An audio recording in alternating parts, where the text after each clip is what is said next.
Welcome to the luxurious Tongue-Tied Studios for a special edition of Tongue-Tied News. We're reporting all of the excitement and joy and even some of the pain and struggle of the 54th running of the Ride and Tie and Equathon World Championships. This year in 2026, it was at Old Dominion at Courtney Springs, and we had a weekend in which we celebrated some incredible horses and athletes.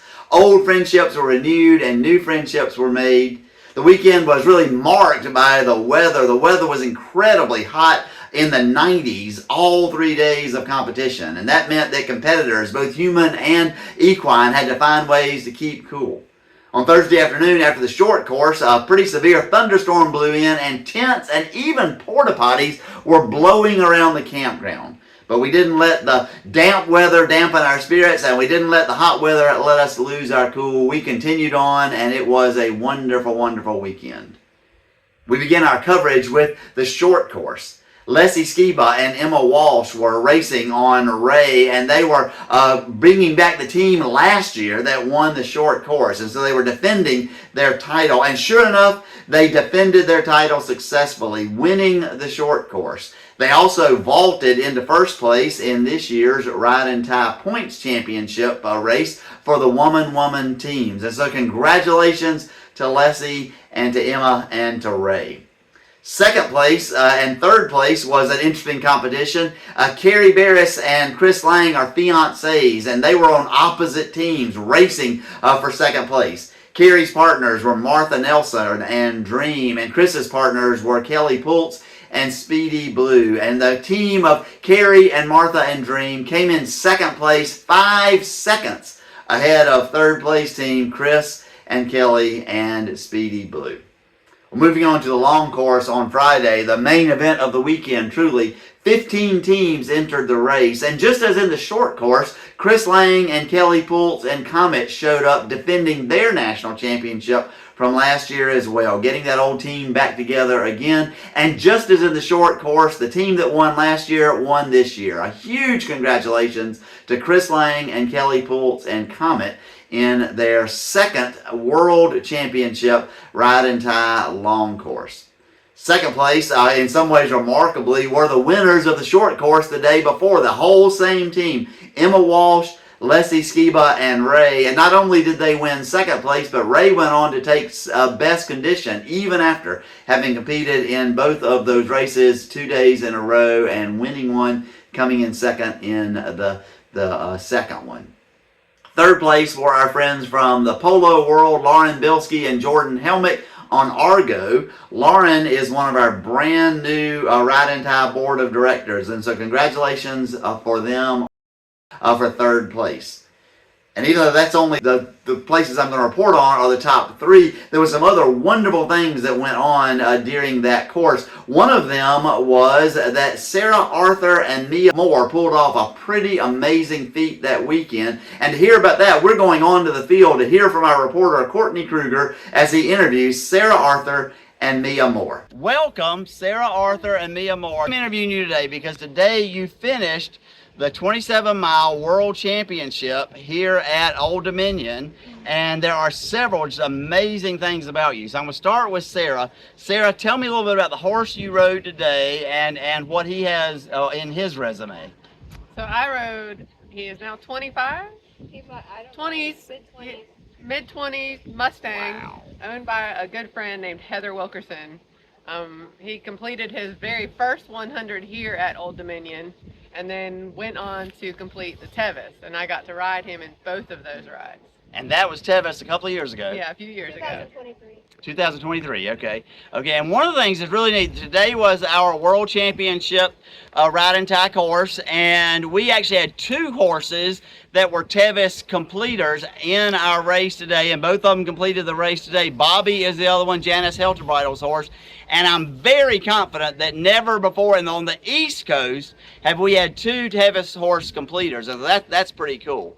So Mia Moore, I've been teasing her for years about trying to get her into Ride and Tie. She is an endurance rider, just par excellence. So Mia, you are how old? 15 years 15 years old, and you have done how many hundreds? Completed 6. 600s. How many have you won? One. Okay, I knew you'd won at least one.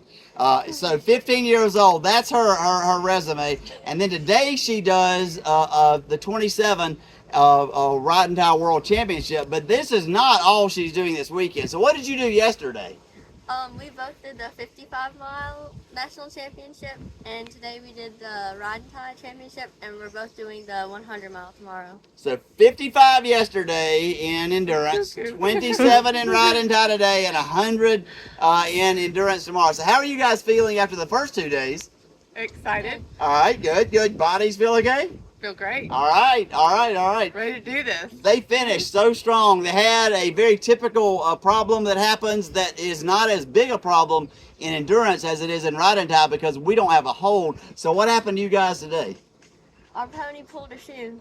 Pony pulled a shoe, and so I'm assuming you rode in, so Sarah ran out, but she had to wait until the farrier got the shoe on, and so it put them behind by a little bit. So I went a long way before she went. And that second loop, you had to go all the way to the gas field. All with the uphill on that loop.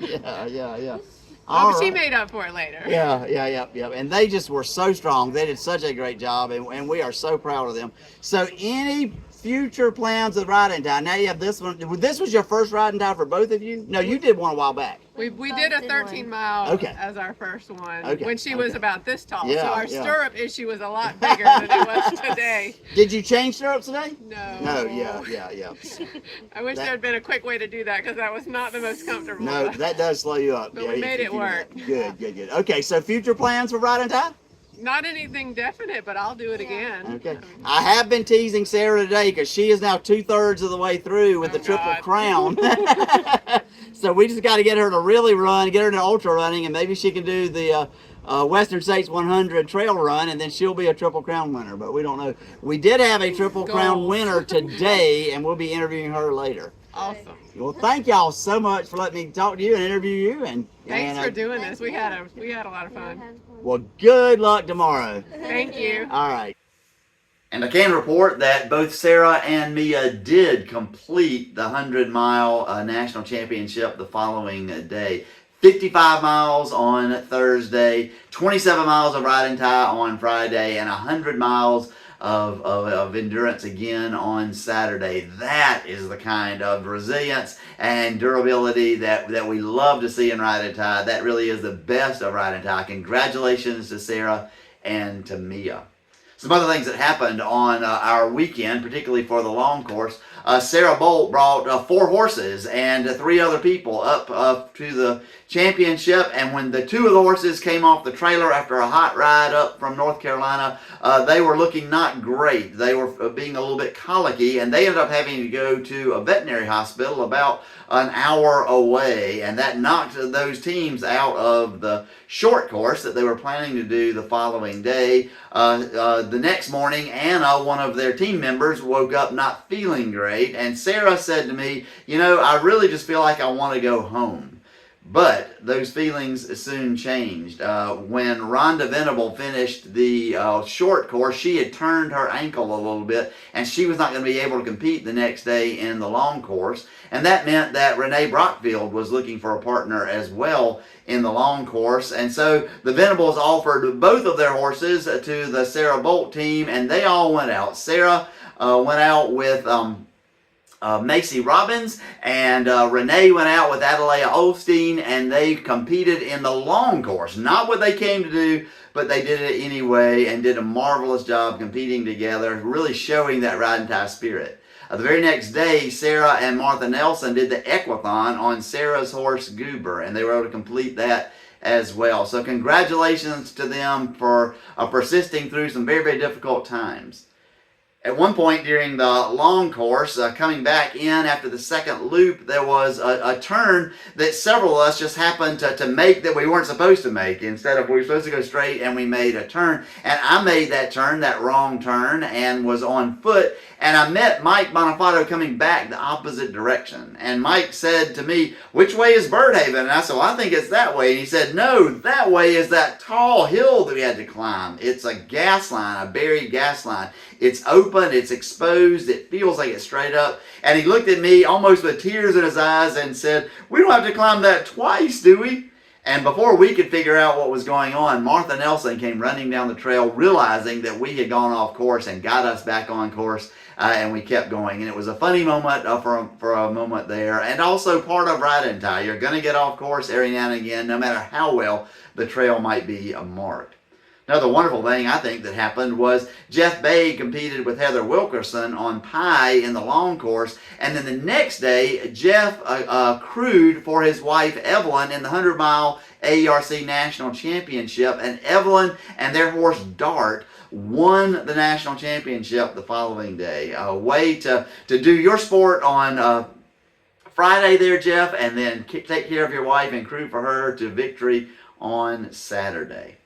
Well, we also had some amazing thing. I know oftentimes in the West we have Tevis completers, both human and horse, who make it through the course, but it doesn't happen as often in the East. This year we had 3 riders, 3 humans, and 2 horses that were Tevis completers, and one of those human Tevis completers made an amazing milestone, and that was that she entered the Triple Cripple, or sometimes also called the Triple Crown. This is Bev Vreeland, and she is now a Ride and Tie World Championship completer, a Western States 100-mile trail run completer, and a Tevis completer. And our interviewer out there in the field, Courtney Krueger, was able to catch them after the race. And so here is his interview with Bev Vreeland. Roll the videotape. So Bev Vreeland, welcome to Tongue Tied Ride and Tie Interviews.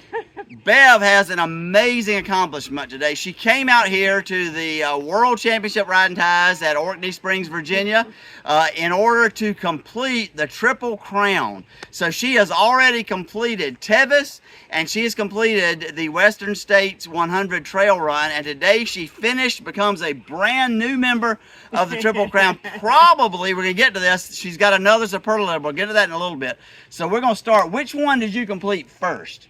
Western States. Wow, so she starts with a really, what I would think is the toughest one. Tell us a little bit about it. What year was that, and how did that go? It was 2002, and it went really great at No Hands Bridge. I did not take in enough calories, and I bonked going up that hill, but up, I can't even think of the spot, but the top of No Hands Bridge, no calories, got to the top and just said, Joey Beans and Coke. So I finished a little later than I expected, but it was a finish. Yes. And you were how old when you finished that one? Oh, I don't know. Okay. We're going to get, she let me she agreed I could talk about her age now. Yeah. So, okay. So then you move on to Tevis. Tell us about your first Tevis. It was, 2011. They did have to reroute the course because of snow, and last minute they did an awesome job. And I had 2 horses to the start. My veterinarian, Corey Salto, rode one, and I rode the other. So 2 horses to the start, 2 horses to the finish. All right. Y'all stayed together the whole time? Yes, we did. Good. Yeah, yes. That can be so helpful. Yeah. What was that race like? Or ride like, excuse me.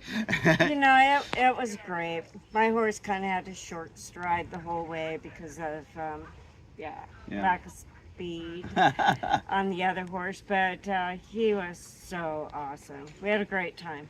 And so how did you decide to come out here for this, to finish this Triple Crown? Well, because the Triple Crown is great, and it was supposed to be in California. Mm-hmm. Cool.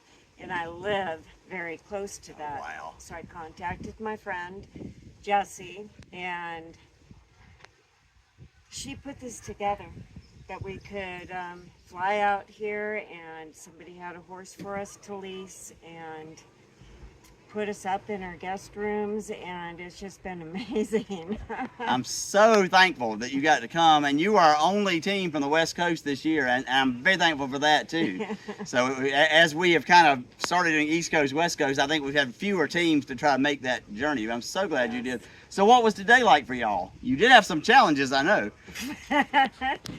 There's some challenges basically with tying. Our horse broke loose on his second tie, and so we we decided to just take care of the horse Mm-hmm. and not tie him. And Jesse's a really good runner, so we did good. We did much better than we expected. Yeah, y'all did. Y'all were awesome. Y'all were awesome. So here we have the newest member of the Triple Crown Club, and Bev is, tell us how old you are. I am 70 years old. 70 years old. My guess is, and it's a pretty educated guess, she is the oldest person to enter the club. She did the other two a few years ago, but to get in this time, and actually waited until, I would say the World Championship is probably the easiest of the three. Yeah. But you waited till now. But we are so thankful for you, and just congratulations for being the new member of the Triple Crown Club. There's not a whole lot of you, 33 or 4, I think, in all of Ride and Tie history. I think so. 12th woman, I believe. All right. Well, thank you for being on Tongue Tied, and thank you you for coming all the way here so that we got to meet you. Thank you. Yeah. All right. Equathon is really taking off as a sport all its own, really. And for the second year in a row at the World Championship, we had more Equathon teams entered than in any of our other competitions. 17 starting teams. And Chris Lang brought in his second World Championship of the weekend by winning the Equathon with his riding on his horse Speedy Blue and relying on the absolute relentless running of his partner Nora Jodry. They were less than a minute ahead of Rick Nor's team. Rick was riding on Ray, and his runner was Mike Bonfato. And you might notice there that Ray, you hear that name again, he competed all 3 days. The top iron team was Renee Brackfield, who we talked about earlier, who did the 27-mile course after having done the short course the day before and having to make that change to do the 27-mile course. Renee was our top iron runner riding Roomer. Now then, in the afternoon, the final race of the season, or of the World Championship at least, was a 4-mile fun run. And we had only one team compete. It was Adrienne Deal and her son Alex, and they were riding on Clio. They also competed in the short course, and we congratulate them for their persistence. And it's so wonderful to see a mother-son team. We also had a grandfather-son team out there. When families are competing together, it is really, really wonderful. Ride and Tie is a family sport. Adrienne and Alex are an example of that. Well, we can't leave this coverage without thanking Janice Helterbridle, our race director, without thanking Bob Helterbridle, all of the folks at OD who put on the national championship for the ARC and also let Ride and Tie be a part of that. All of the just scores of volunteers that it took, the vets that it took. Thank you to all of you for making this possible. If it weren't for you, we could not possibly do it. One little story just to let you know how hard it can be to put on one of these things. Janice went out clearing trail in the weeks before the race, and on one 2-mile section she spent 18 hours chopping down trees or at least clearing fallen trees and clearing brush and whatnot. 18 hours to cover 2 miles. Those 2 miles that many of the teams covered in just a few minutes took Janice that long, and that's just one example of how hard it is. And so I thank all of those people who work so hard. Thank you for a wonderful 54th running of the World Championship, and we look forward to next year and the 55th running, even as we are now halfway through the 2026 Ride and Tie season. Plenty of time for you to get out there and race. Plenty of time for the Points Championship to continue to heat up, and there'd be lots of competition in that. Plenty of opportunities for us to continue to enjoy the sport and our friends that we love so much. This is Courtney Krueger signing off from the Tongue Tied Studios.